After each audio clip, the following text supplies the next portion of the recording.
బడులల్లో మన ఊరు మనబడి అనేటువంటి కార్యక్రమానికి ఇప్పటికీ 360 కోట్లు ఇవ్వాలి. ఎగ్జాంపుల్ నా విలేజ్దే చెప్తున్నాను. వాడు సగం పని చేసి పెట్టాడు, పిల్లలంతా చెట్ల కింద కూర్చుంటున్నారు. చలికాలం ఏడ కూర్చోవాలి చెప్పండి. నేను నా విలేజ్ విషయం ఇప్పటికి 1 ఇయర్ నుంచి చెప్తా ఉన్నాను. ఇక్కడ ప్రిన్సిపల్ సెక్రటరీ యోగితారాణి గారు కూడా ఉన్నారు. వారికి పర్సనల్ లెటర్ రాసినాను, డిప్యూటీ సీఎం గారికి చెప్పినాను, సీఎం గారికి చెప్పినాను. మీరు ఇంత పేమెంట్ చేస్తున్నారు, 360 కోట్లు మన ఊరు మనబడి చేసడం ఒక భాగం.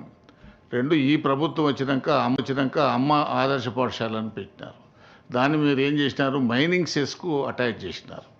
ఆ మైనింగ్ సెస్ వచ్చిన దగ్గరనైతేనే కొంత పేమెంట్లు ఇస్తున్నారు, లేని దగ్గర అవి కూడా ఆగిపోయినటువంటి పరిస్థితులు. కాబట్టి దీని మీద మనం ఫస్ట్ వాడు కూర్చునేదానికి రూము అవన్నీ ఉన్న వసతులు ఉంటే తర్వాత ఇప్పటికే మనకు గవర్నమెంట్ స్కూళ్ళల్లో డ్రాప్ అవుట్స్ ఎక్కువైపోయినాయి. మీరు మనం గతంలో చెప్పిన లెక్కల ప్రకారమే 24-25లో 18.5 లక్షల మంది ప్రభుత్వ పాఠశాలలో ఉన్నారు, 36 లక్షల మంది ప్రైవేట్ పాఠశాలలో ఉన్నారు.